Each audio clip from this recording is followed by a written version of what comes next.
In 2012, LEGO really branched out with their constructible action figures, and they gave us the unique DC buildable figures. There are Marvel ones as well, but we're just going to focus on DC for today. Now, I did not like these when they first came out, but all these years later, taking another look at them, I can say that I really like them. I've done a full 180, they're pretty cool. Let's take a closer look at them together and discover what makes them awesome and what makes them downright cursed. In typical fashion with LEGO DC sets, we barely get any of the other characters and instead, we focus heavily on Batman.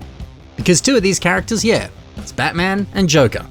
The other one is Green Lantern, and that's great. Nice to see some representation from the other people in the Justice League. You barely see that today, it's Batman everywhere. I miss the days where that wasn't the case.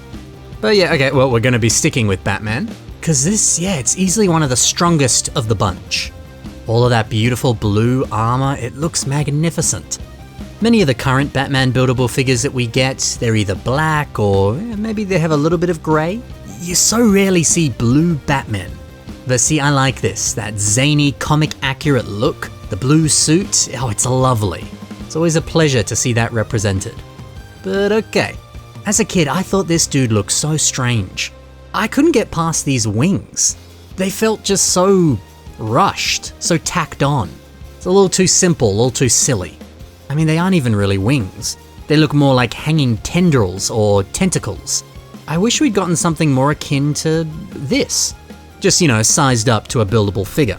Hey, whether this was some sort of large molded piece that you strap on the back, or if they did something like what you see on a lot of LEGO dragons, getting cloth pieces and using that to form this bat-like wing shape. That would have been cool. That would have looked really nice. I wish we'd gotten something like that. But hey, whether this is accurate or not, whether this could have been done better, there is still a nice energy that this gives off. It does have a bit of a presence, there's some atmosphere. It is vaguely menacing, just enough for it to feel like Batman. I think I can get behind that. The design isn't totally bad. It's still passable. Speaking of which, this double-sided blade. It's interesting. I'm not sure that this is the kind of weapon that I would associate with Batman. I'm sure he could still wield a double-bladed sword. I'm sure he has before in movies and comics. But when I think of something that is quintessentially Batman, I think of the Batarangs. I'm surprised they didn't give him one of those as his weapon. Unless this is meant to be a giant big Batarang. But it really doesn't look it. I don't know, this was just an odd choice. And when I think back to some of those Marvel constructible action figures, they made some weird choices with them as well. Like giving Iron Man a shoulder-mounted turret, giving Hulk a bunch of gunmetal armor for some reason. I don't know what they were thinking. Still, these sword pieces are cool. I'm not complaining about the piece itself. It's just whether or not it feels like Batman. The head. Well, I don't know, actually, I think it's pretty good. Yeah, it's a little weird, but I feel like that was sorta kind of a deliberate choice. Not to make it weird, but to make it a little more stylized. I think that this look, a look that very much looks like the comics and the cartoons, that is a better look than what we saw with the Star Wars Ultra Build figures.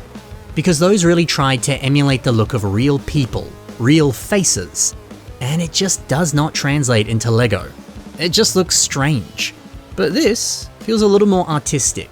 It's a little more cartoony, yes, but that's the point. And I think it does work. For example, it worked better on the Star Wars Ultra Build Obi-Wan. His face was more akin to the look of the Clone Wars version. It was more animated, and that works. And I think that's just the same thing here. So I actually like this. Speaking of this piece, I've always liked the way that Rahiden has used it here, turning it into feet, little itty-bitty feet on a little dog. It's quite cute. It works well. Even some of the strangest pieces can be used in very, very creative ways. So hey, even if you don't really like how this set looks, at least you get some good pieces. Speaking of nice pieces, that blue torso element right here. Well, actually, this only ever appears in blue in this set. Nice to get some exclusive recolors, that's exciting. And check out how Huskworld has used it here for a nice leg design. Pretty solid, pretty awesome. There's some good pieces in these sets, I'm telling you. Now that I'm thinking about it, I'm actually giving this set a lot of flack. There are some strange things, but all in all, it looks like Batman. And the CCBS armor, does look pretty solid. It's nice and compact, there's not really any gaps, and when we flip him around, bro has armor on his back, which might seem pretty trivial, but a lot of Hero Factory sets at the same time that these were coming out, they weren't doing that. And speaking of which, that's what I love most about these superhero buildable figures. They make great use of CCBS, the character and creature building system. An elegant design of ball and socket pieces that lets you build out a nice frame, and then armor it up with add-on pieces and armor. I think these DC sets were exploring this new building system in more exciting ways than Hero Factory and Bionicle were ever doing. And stuff like a nice back design like this, that's proof of that. But I think we see that a little better on the next set. The Joker. He's got this nice tailcoat, and it's made in a very simple and actually posable way.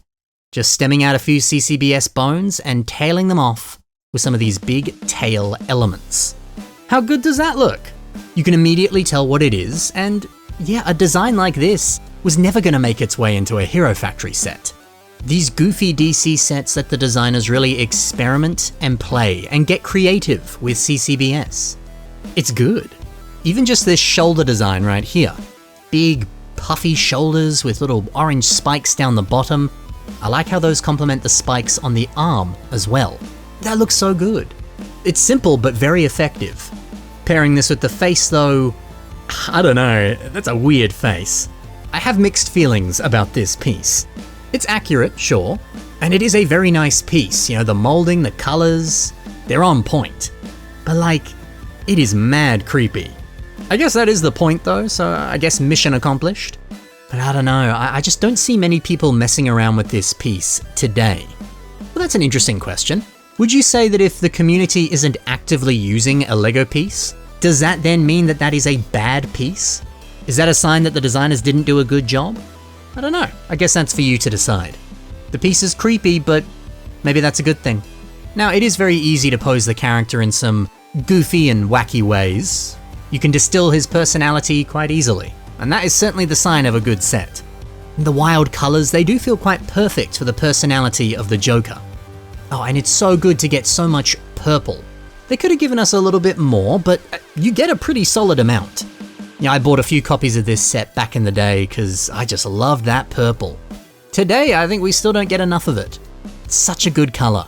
In fact, I used it to build this Transformers-inspired Bionicle mock.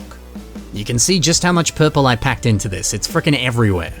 And a lot of that is thanks to this set. It's worth picking this up just for the purple parts alone. For example, those beautiful coattails. Why not use them to create a nice eye design? I very much see that here. This piece looks like a nice purple pupil, although I see this piece here as just sort of like shaping to make the head more rounded. So I guess you could look at this in multiple ways, but still the design looks pretty good. This is a nice piece. I'm telling you, both of these sets make for great parts packs, and I often see these sets for sale quite cheap. Next time you spot some for a good price, pick them up. It's well worth it. And I could say the same for Green Lantern. In fact, he might be the best for pieces. All those lovely bright green armor shells, you get so many. And they just look excellent on this toy. Especially the shoulders. They give off such a nice dynamic and beautiful energy. It's quite heroic, it's quite bold. If you pick this setup and you buy both versions of Aliwa from G2 Bionicle, you get a whole bunch of bright green pieces. And that's a good thing. Just imagine what you could create with them. Something very similar to what Dylan Meaves has done here. Layering these bright green pieces to look like dragon armor. Oh, dude. And the way that they form that nice little bit of the waist down here. Sweet. Or hey, taking the torso piece from Green Lantern himself and placing it on the back of a crab for a nice shell. Oh yeah. But what about the set itself? Well, it's good. He poses really, really well. The face, yeah, look, it's a similar story to Batman. A little bit strange, but clearly made to be a little bit more stylistic. And that does look good. He looks fresh out of the comics. And I love the way they created and showcased Green Lantern's powers. They made an entirely new piece to make it look like he's got his power ring, and it's projecting out this like larger mace at the end. Isn't that cool? Again, this is another piece that I don't really see people messing around with. So I don't know if that means it's good or bad, or if, you know, It's just up to you to use it yourself. But whatever it is, it does look really sick on this set. All in all, yeah, look, maybe these figures have a few complications, a few weird choices, but I think they're brilliant. There's a charm to their weirdness, and their pieces are just so good. And thankfully, you can still pick them up for relatively cheap today. Oh, and the way that they use CCBS in very exciting and different ways. That's nice. That's really nice. There's a lot of reasons to love these sets. But alright, let's imagine what these would look like if they were built better. What would the ultimate DC constructible action figure line look like? Tim Liddy has made a whole range of incredible DC buildable figures, and the details on them are mind-blowing.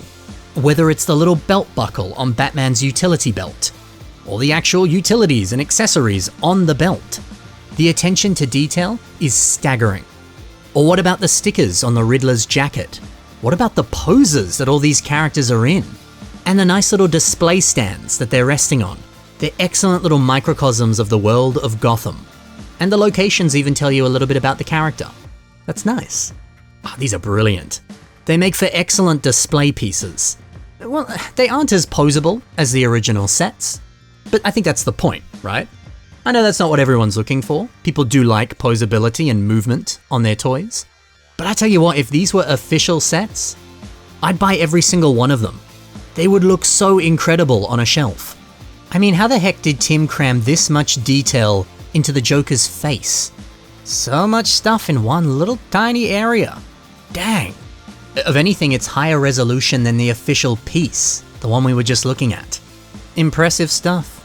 Hopefully future LEGO sets come out that looks something like these guys.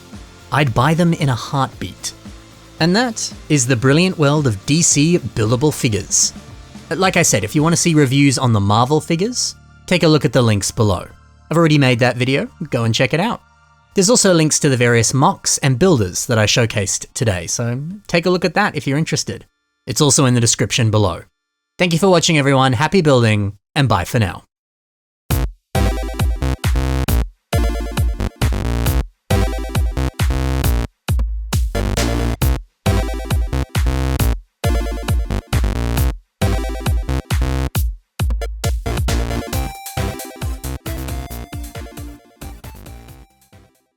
If you can hear any rain in the background of this video, pay it no mind. It's just the rain hitting the streets of Gotham City. Or it's the cyclone coming through Western Australia, either one.